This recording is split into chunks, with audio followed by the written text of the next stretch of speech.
Hello, everyone. This is JPL, and today I'm joined with Matthew here.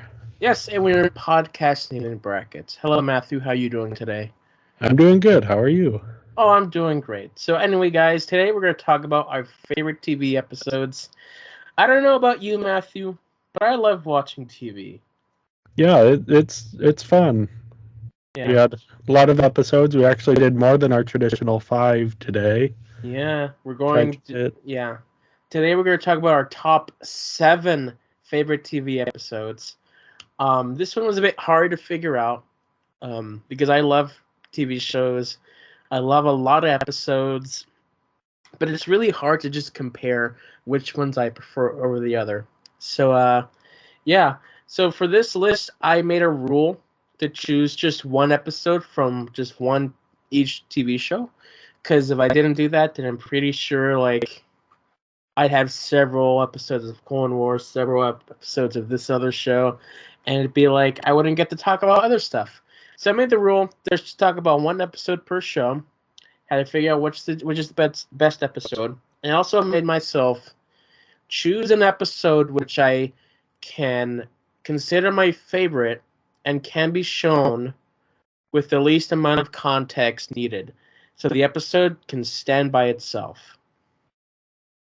Yeah, I didn't do that for mine, but I did. I'm mainly focused on episodes from shows that maybe the entire show isn't my favorite, but I do have things I want to talk about, and I think these episodes for me all stand out as particularly good episodes of television, and most of Yeah. them do stand on their own. There's some of them that don't stand out on their own quite as well. Yeah, well, we both have different tastes in what we like because most of my stuff is from animated shows, while yours is more live action. Yeah, So, should we get started here, Matthew? yeah. So my number 7 is this is a show I grew up with, though I actually interestingly didn't watch this episode until more recently. And this is What's New Scooby Doo, Season 3, Episode 6, which is called Fright House of a Lighthouse. Mm-hmm. And it finds the Mystery Incorporated on this. They go to a lighthouse, and there's a creepy lighthouse keeper, and yeah, hijinks ensue. It's a relatively standard Scooby Doo episode. There isn't anything revolutionary, but what I like about it are first I really like the just the aesthetics of the lighthouse and the lighthouse keeper, and there's a lot of rain and storm, and it's a lot of fun. And then I this is also more intense than the average Scooby Doo episode. It's not gonna give you nightmares or anything, but I think it's kind of fun when they kind of go for it and lean a bit more into the sort of thriller aspects. Yeah, and also a reminder for everyone else: there will be spoilers for episodes in this list. So, if your favorite show that you're wanting to watch gets spoiled, well, too bad. Yeah, I do have to say, Scooby Doo, the plot never changes much between episodes. So, but this one, I mean, the villain is in. I don't know that it's an interesting twist, but maybe not necessarily the person you suspect at first. See, like the villain, you see it coming because you're rooting for that character to be the villain, Yeah, essentially, because they don't really do anything wrong except be annoying, yeah, but yeah, you want them to be the villain. And I kind of wish that the writers just chose to just change the expectation and not make them the villain. Which the villain was Verma, the Velma knockoff. yes. I yeah, I enjoy Scooby Doo in general, and choosing a favorite episode was kind of just finding one where I enjoy the aesthetics and Mm-hmm. the villain more than the average episode. I also just like seeing the Mystery Incorporated get to have some fun. Um, yeah, it's a fun episode, I think. Yes. Anything else you want to say about this one?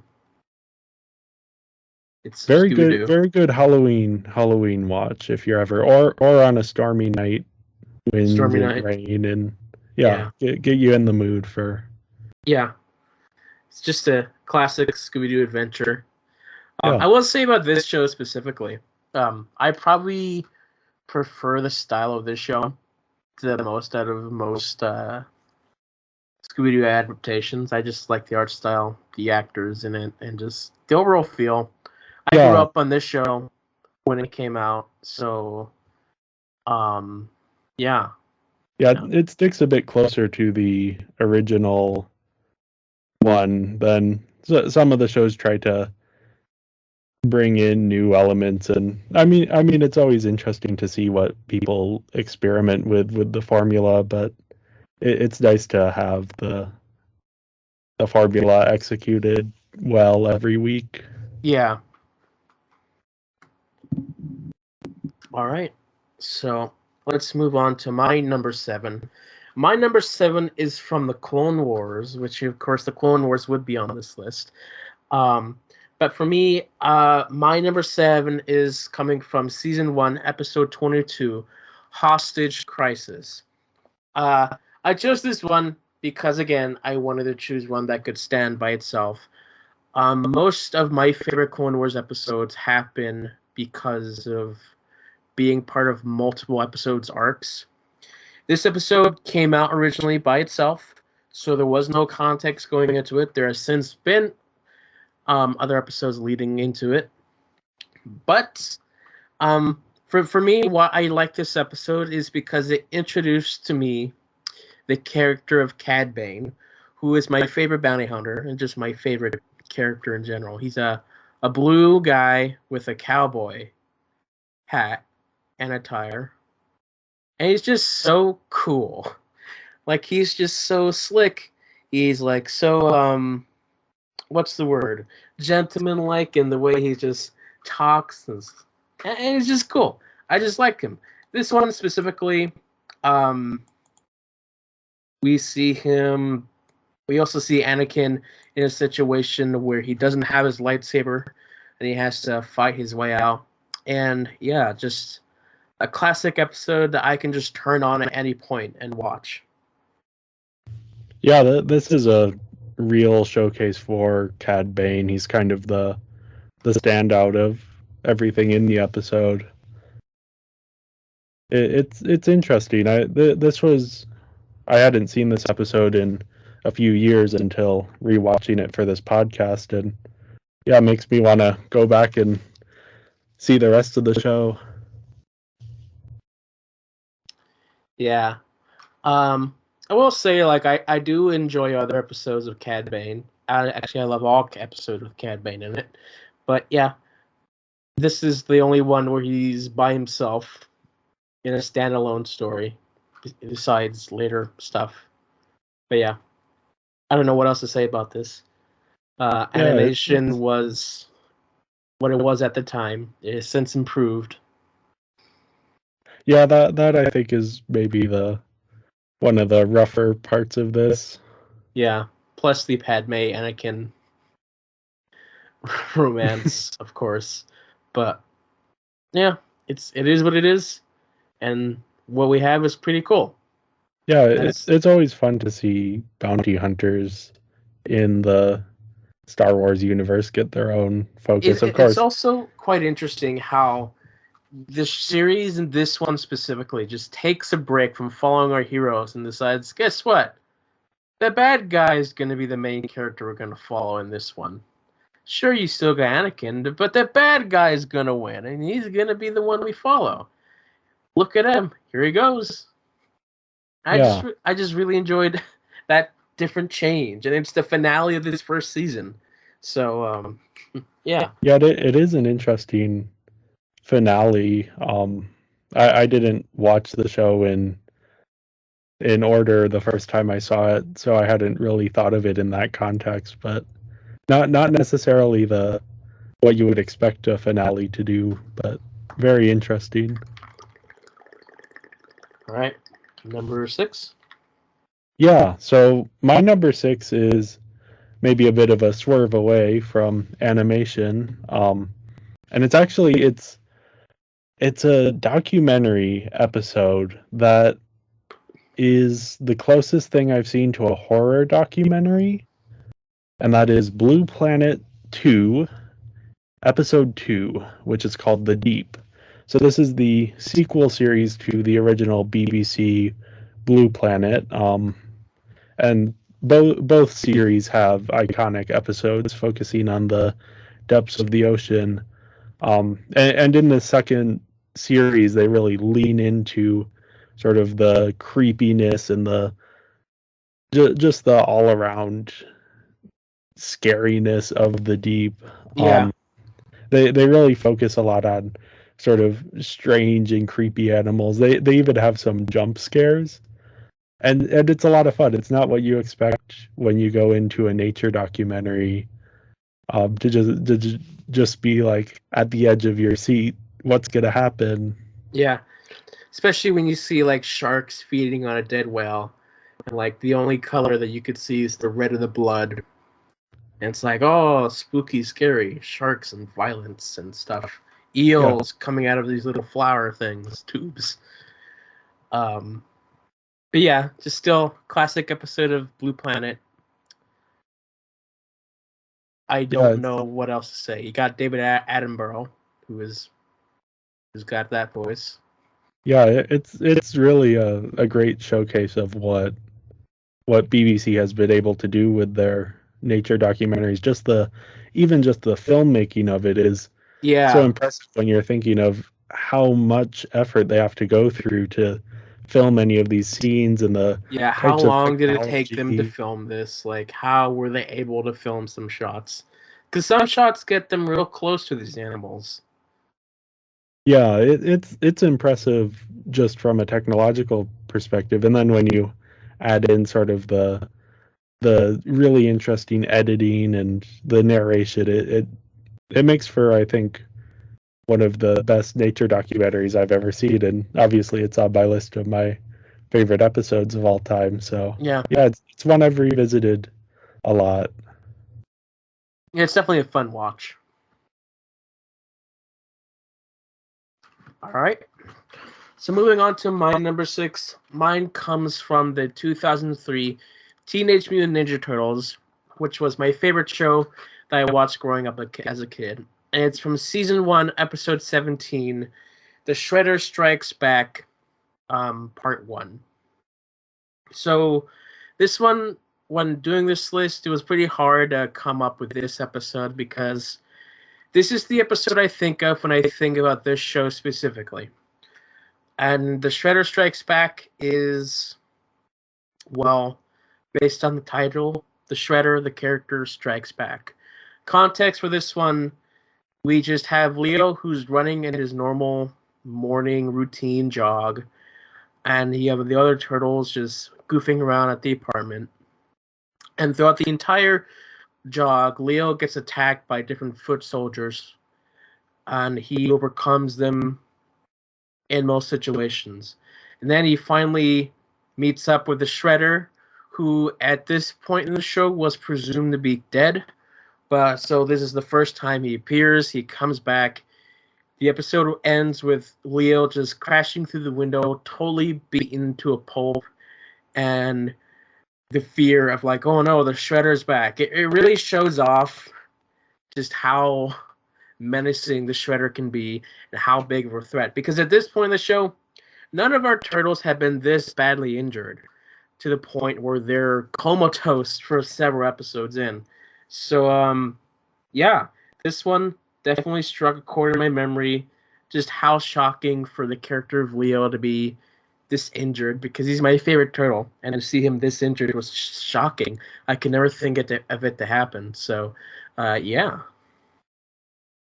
Yeah, this is a show that I haven't seen any episodes except for this one, and it was interesting watching, and it works without context, maybe not as well as it does in right, context, but right, it has a lot of, and to have such a heavy focus on fight scenes it's interesting.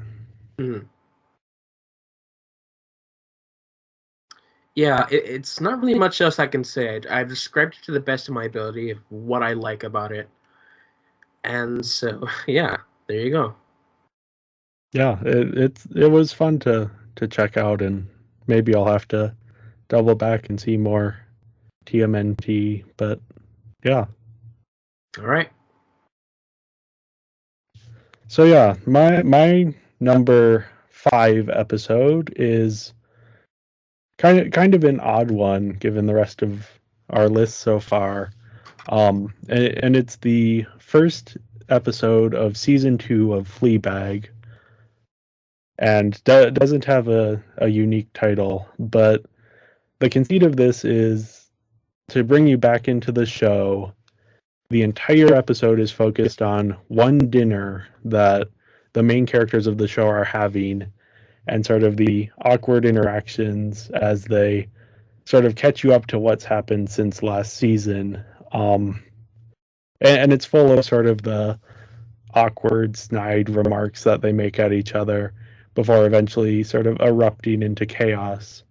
And Fleabag is one of my favorite shows, and this episode I think is the best showcase of what I love about it, which is the writing and the performances, and the episode just gives everyone moments to shine, and you really get a hint of that great British comedy.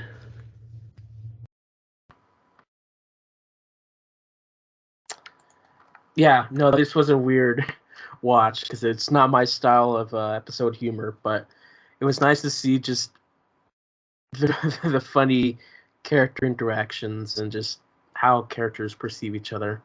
And just some pathos that happen, of course. You somehow end up in a bathroom, characters bleeding, there's a waitress for some reason, and then you watch the episode and see how that unfolds. It's something. Yeah, it's a huge change of pace from the show. The show's usually very snappily edited and sort of cutting very quickly through time, and then to just have an entire episode that plays out over the course of the episode itself is 30 minutes, but this dinner isn't very long. It's a few hours at most.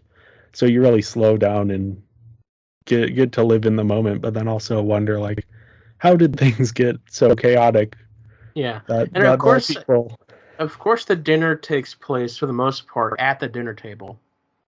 The Yeah, episode takes place.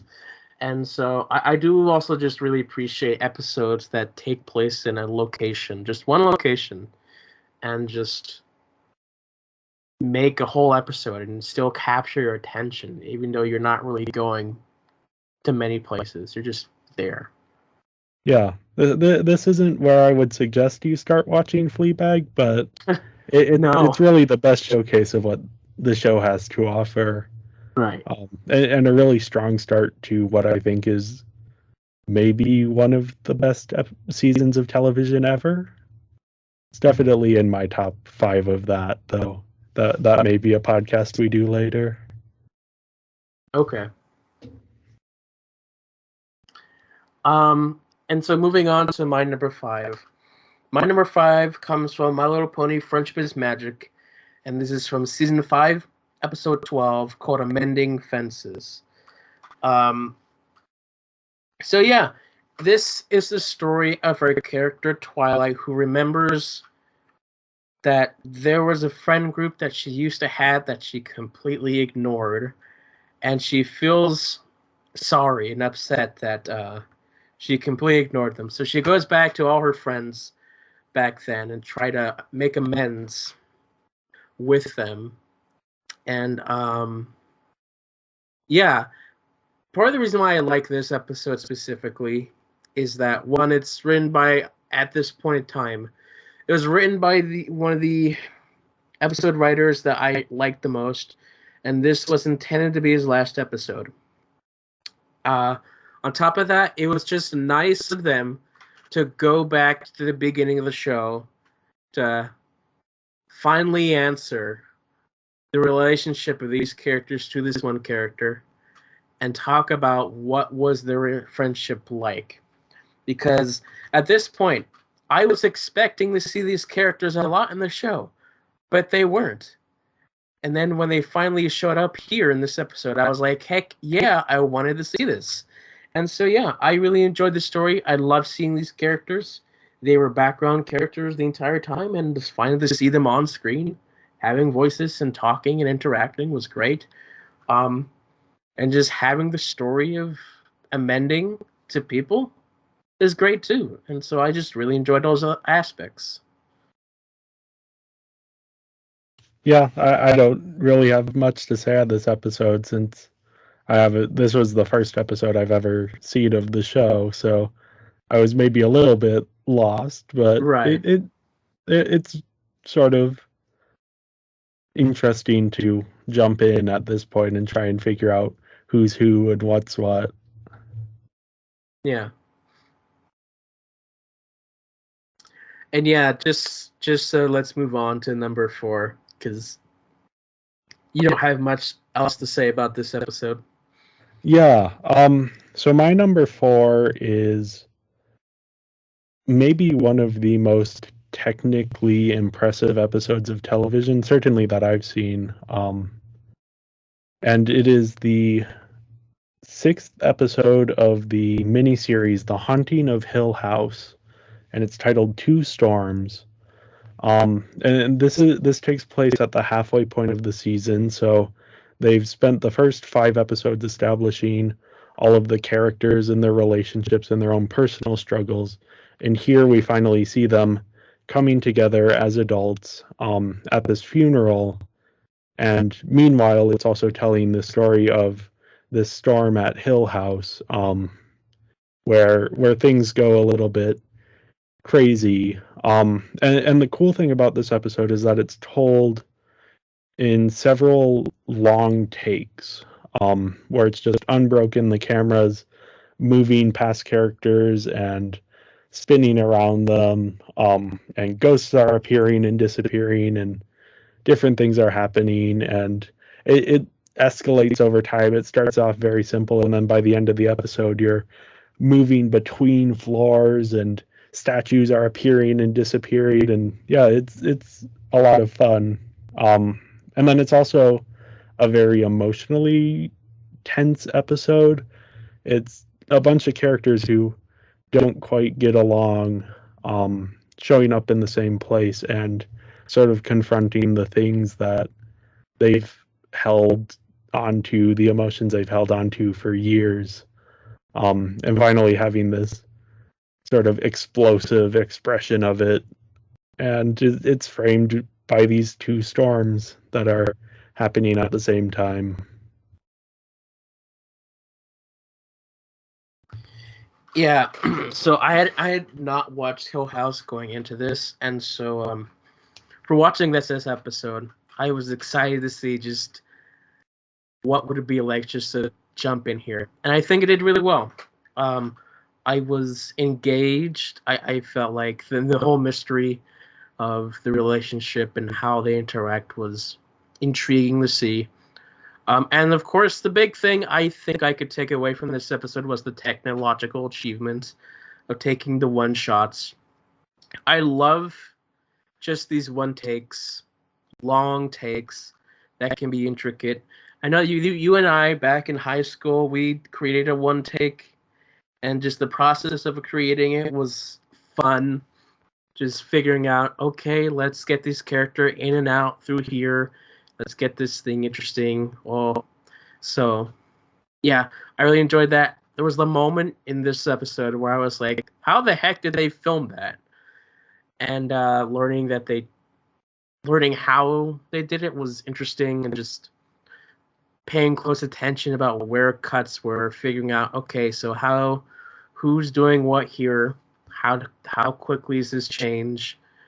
And it was fun to see and figure out how they did things watching the episode. Yeah, and it really functions on both those levels, on a technical level and then also on a story level. Yeah, it's interesting to see it unfold, and it's really the centerpiece of the show. This is the middle episode, So it's kind of and it's slower than the rest of the show. It's paced very deliberately. So it's a bit of a sort of a breath before the final chaos of the last few episodes. Mm. But then also this chance to show off some insane like dedication to making these shots work. Yeah, so instead of just slowing down, they have a very simple episode. They go very extreme to make sure that the filmmaking here is less than bland and is very impressive. Yeah, it's worth watching just for the technical aspect of it. Yeah. And then the show itself is also great. So yeah. All right, so moving on to my number 4. It comes from Young Justice Season 1, Episode 20, called Cold Hearted. So here we have the character of Wally West. It's his birthday, and it's snowing. And this episode is supposed to have the first team up of our Young Justice characters and the Justice League fighting together. But not Wally West. He's been assigned a special mission to take a heart from one end of the country to the other to help save a girl's life. Part of what I like this episode is just the simple idea of it's focused on one character, Wally West, who at this point in the show, you could see this a lot just from the opening, how he's kind of a bit, what's the word? How would you describe Wally? Hot-headed, maybe? Hot-headed, brash, quick, impulsive. There you go. Maybe not the best role model character that you would want to have. And here is an episode where he has to just own up to himself, own up to these mistakes, and just focus on the most important thing. And it was really nice to see this character finally, have a major moment where he starts to become a much more focused character who's not as brash and is mature in what he does and saves a girl's life and stops the murder of a queen and stuff. So, yeah. Yeah, this was a fun episode. I have never seen the show, but I do have familiarity with the characters just from comics and movies. And yeah, it's an interesting showcase of. It seems like Wally is maybe not the most focused on character in this group, but to have him get his own episode, and particularly sort of the joke of having, it's the first team up between Young Justice and the Justice League, but you don't get to see any of it. Yeah. It's kind of a subversion of what you might expect the show to do. You expect it to be big and bold. Oh yeah, we're gonna show every part of this team up, but no, it's like, hey, let's focus on this one person's story, a very like personal, and his journey, and sort of how he matures and grows as a result of it. Yeah, and it's very interesting is that most episodes of this show would focus on team-ups. Like, you'd have two characters, and you'll focus on the two characters. This is one of the few episodes where your main focus is just on Wally. You see the other characters in the show, but they're more in the background. They're doing their own thing. Wally is the focus, and he has to be the hero in this. And I think this episode made me like Wally even more when I watched this for the first time as a kid. So, yeah.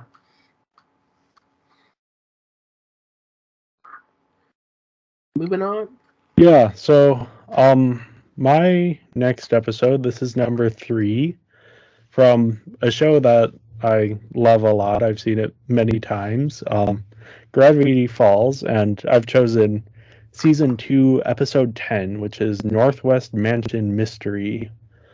And this episode is sort of it starts out with a simple premise. So Dipper gets brought into the Northwest Mansion, and this is the mansion of the very wealthy Gravity Falls family. And he gets brought in to solve a ghost problem. And at the same time, there is this big gala happening. And because he's there, Dipper gets his sister Mabel to come along, and hijinks kind of ensue.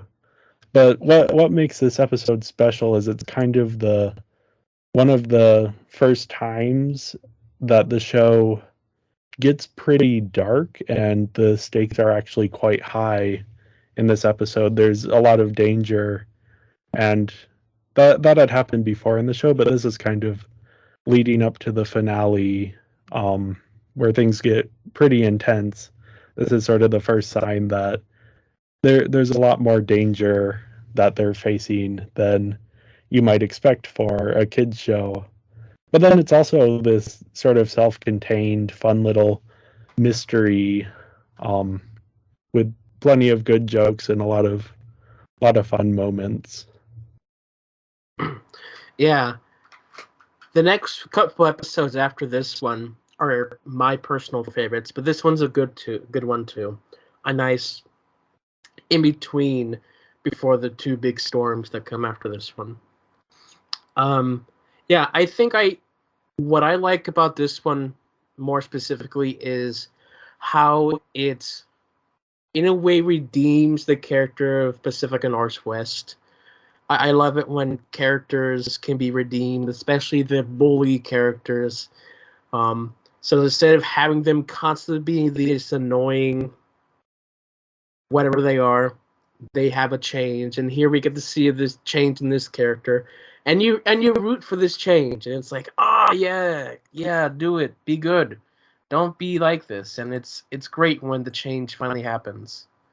Yeah, it's something that they've been sort of hinting at throughout the series, but Yeah, and it's one of the great things that Gravity Falls does is things are more complex than they seem on the surface. And Pacifica's kind of the major character who exemplifies this, that the show's not going to take the easy answer of, oh, she's the bully, so therefore she deserves to be treated poorly. It's more complicated.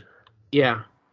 Here we find about just the family interaction, just how the family history is and what it means to her, and just find out that her world is crushed and she has to decide what's next. And so, yeah, very interesting stuff. Also, the great fun, spooky ghost story interaction as well can be pretty fun.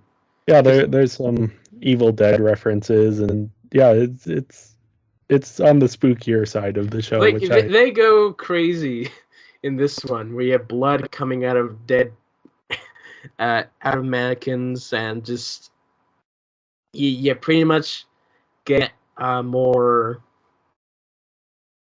You have a character who was killed by an axe. You don't really see it, but like that's heavily implied, and it's like, whoa, kid show. yeah, it stretches the limits of what you would expect from particularly a Disney Channel show. Yeah. But it does so in sort of a fun, cheeky way that's winking at the audience while it's doing so. Mm-hmm. All right. So moving on to my number 3. My number 3 comes from the 2004 The Batman Kid Show, TV show.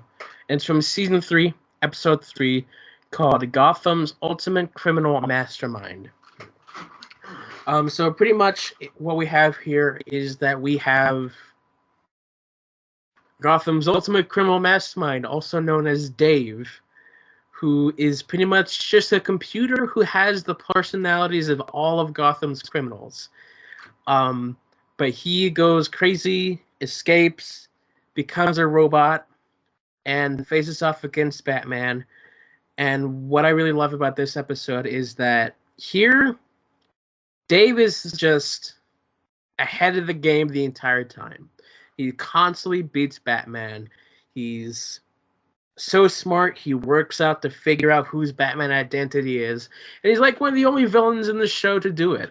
And on top of that, this is this character's only appearance ever. He's not from the comics, and he hasn't been shown since this episode. And he's one of my favorite characters as well. He's a robot in a trench coat. I don't know why, but I love the character design of robots in trench coats. I want to see more of this character design in shows because they're pretty cool. Yeah, there you go. Yeah, I'm surprised as well that he hasn't. In fact, I was just Googling to see if he hadn't shown up in anything else because it's an interesting character design, and then also the idea for the character is very simple and easy to communicate, but also Yeah. you can mine a lot of drama from it. This AI that has been programmed to be every one of Batman's villains. Um, yeah, I would be curious to see what comic writers or TV show writers, or even they could bring the character into the movies, maybe, and see more. Because yeah, this episode is very compelling, even having not seen much of the show. But I am familiar with Batman as a character, so Yeah, and just to have this brand new character solve Batman's identity just by doing simple and easy deduction. And it's like, oh, well, how come no one else has done this before? Because this guy's pretty smart. It's pretty great. yeah. Yeah, it's a really good character showcase that a villain showcase specifically. Yeah. All right, number 2. Yeah, so my number 2 is sort of it's still within the horror. I'm noticing a lot of my shows are more on the horror side. But this is definitely more on the comedic side, and it is the 6th episode of season 2 of What We Do in the Shadows. It's titled On the Run. And What We Do in the Shadows, for anyone who isn't familiar, is a sort of a mockumentary series about vampires living in modern day New York. Sort of the hijinks they get up to. And in this particular episode, the character Laszlo is confronted by a man from his past who he has wronged. So Laszlo decides to run away and assume the identity of Jackie Daytona, a regular human bartender in this small town in Pennsylvania. And it just kind of follows his adventures there as he coaches a middle school volleyball team and runs this bar and kind of becomes this beloved figure within the town. And then, of course, the man who's been hunting him, who is played by Mark Hamill, Yeah. shows up at the bar, and it's just such a great episode of comedy TV to take it already established characters and then add on this persona of Jackie Daytona, who's just so ridiculous and over the top. And it's not actually different from the character of Laszlo. The one thing is he has a toothpick in his mouth, and that's what confuses people. And it's such a simple joke, but it works so well. Yeah. I mean, if I didn't care about anything else in this episode, the thing I like is Mark Hamill. I just like Mark Hamill. Just seeing him as this vampire was just funny. This episode was just funny, you know? Just the concept was weird. A vampire coaching a middle school volleyball team. Sounds like an anime to me. But it's a weird concept and it's funny to watch. So, yeah. Yeah, it's a showcase for the writing and the characters of this show. I think I haven't caught up completely with the show, but I think this is easily the best episode of the show. Which the entire show is great as a whole, so that's a huge compliment to it. And it's just so much fun, and I revisit it quite often. Just to see this ridiculous character of Jackie Daytona, regular human bartender, salt of the earth, speaks with a with a strong English accent, but claims to be from the U.S. and just the kind of disguise that no one would buy in real life, but because it's a wacky TV show, everyone buys into it. Mm-hmm. Yeah, and then Mark Hamill as the villain. This is, as far as I know, his only appearance on the show, and he's immediately iconic when he floats in and has this sort of thick Transylvanian accent and just kind of gets to have fun with creating a weird vampire character. Yeah. All right. So moving on to my number 2. Mine comes from Batman the Animated Series, and this is season 4, episode 24. The last episode of the show in general, called Mad Love. This is an episode that's definitely big at the time because it gives off a backstory for Harley Quinn. In that, we have Joker and Harley. We get to see how they met, how Harley Quinn became Harley Quinn. Because at this time we had only hints and we never got to see. And here's the first time we got to see her official backstory. And yeah, it really delivers on just a very interesting relationship dynamic between Joker and Harley. It's also very abusive, something that you don't commonly see in children's TV. And here to see Joker constantly mistreat Harley, abusing her, just hitting her around to the point of like hitting her out of a window. Very shocking stuff. And poor Harley, who is just so delusional, who just keeps going back to this man. Very fascinating psychological character study, and one of my favorite episodes to just pick apart and just dive into it.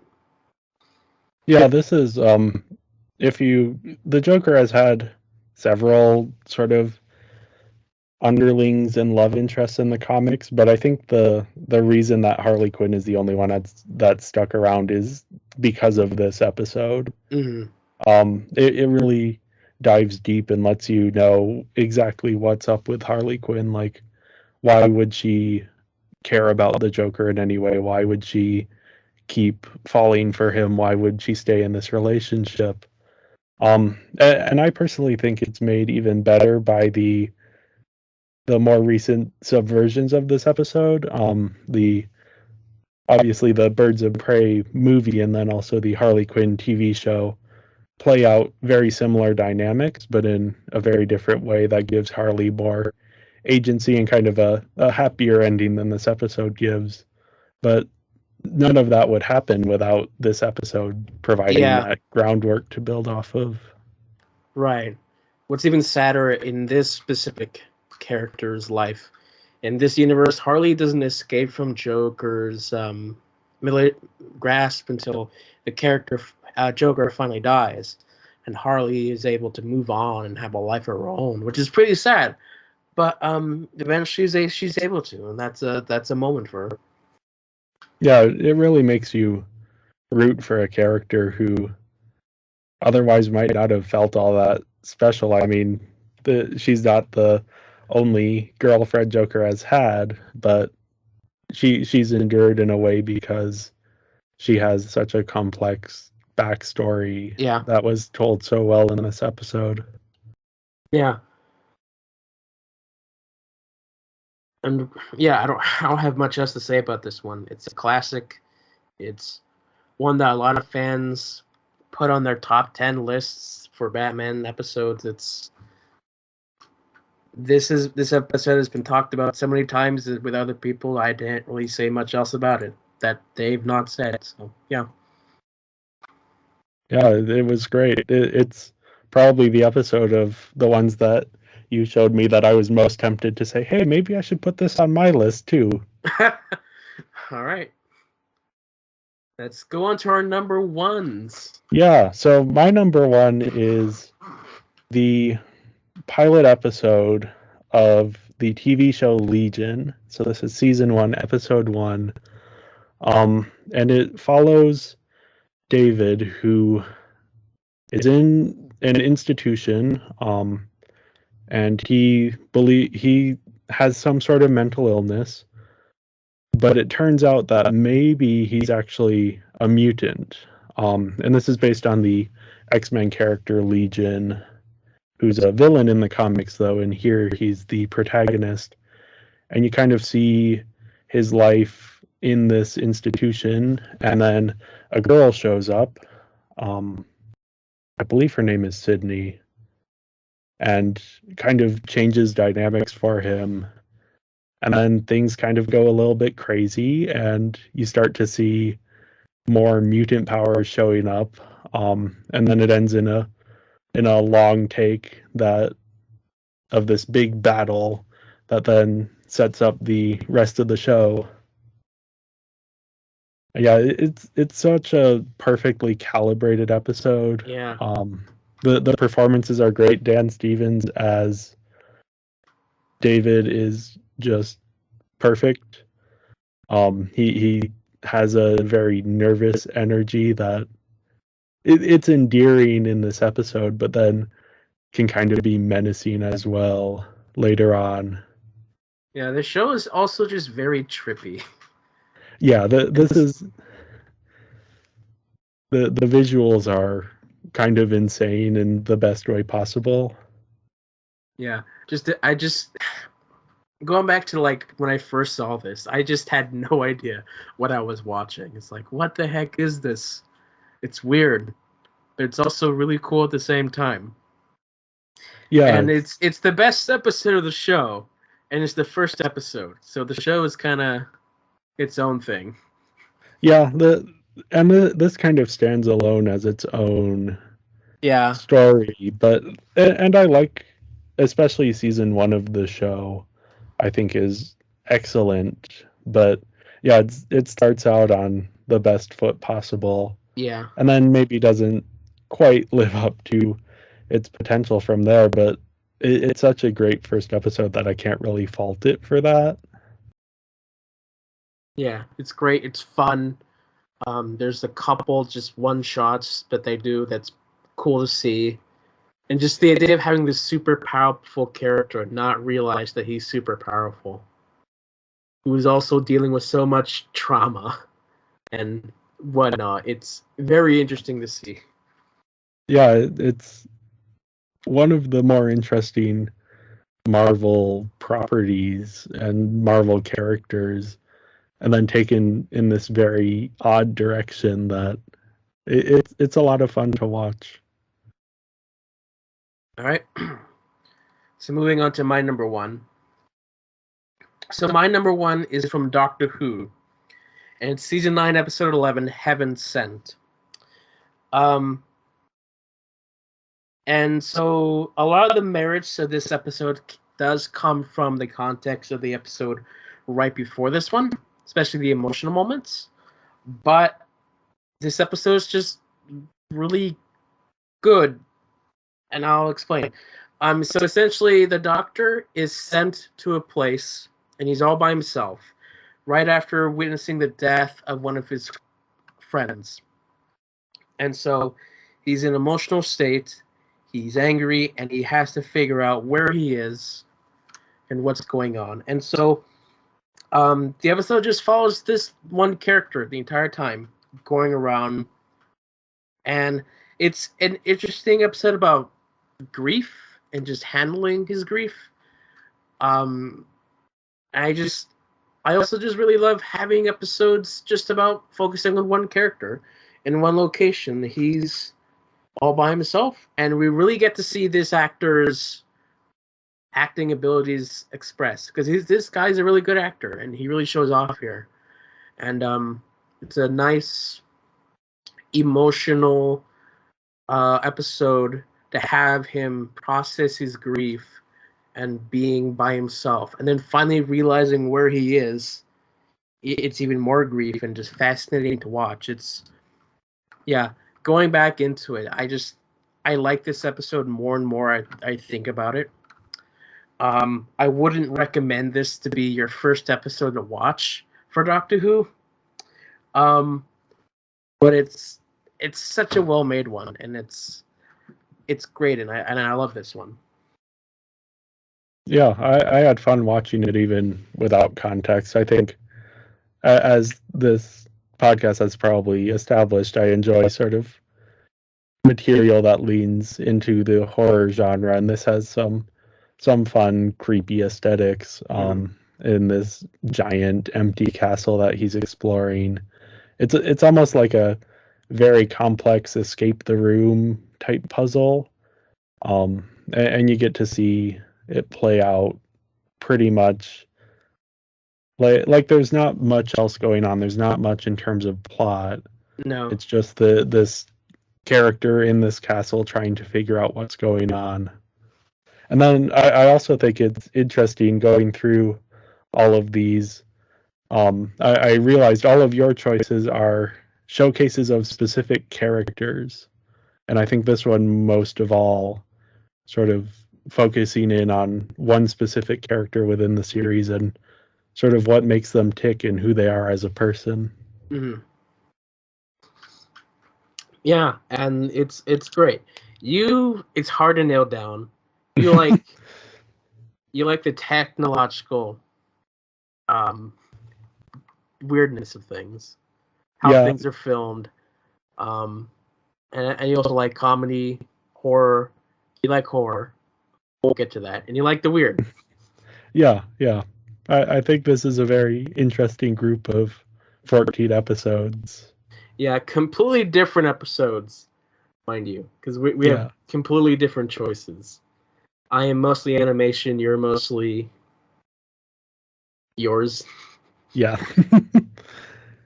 I don't know what else to say about that. So yeah. Any other thoughts you want to give off here? Just are any mentions of episodes you wanted to add but couldn't? I have a lot of episodes from shows that for this one I was trying to choose episodes from shows that I may not get a chance to talk about a lot. So there are a lot of shows with episodes that I like a lot that I didn't include because I love the whole show. And then there are also shows that I didn't include because it was difficult to figure out a specific episode that stood out above the rest. So yeah, you can look forward to a potential top TV shows eventually where we may talk more about some of these episodes and yeah. Yeah, 5 years down the line when we finally get to it. Yep. Yeah. So like I mentioned earlier, is that most of my episode choices would come from these 7 shows. Clone Wars, I have a lot of episodes that I love. Batman, I have a lot of episodes. There's just way too many stories that I love out there that I just couldn't fit into this list. And so just putting this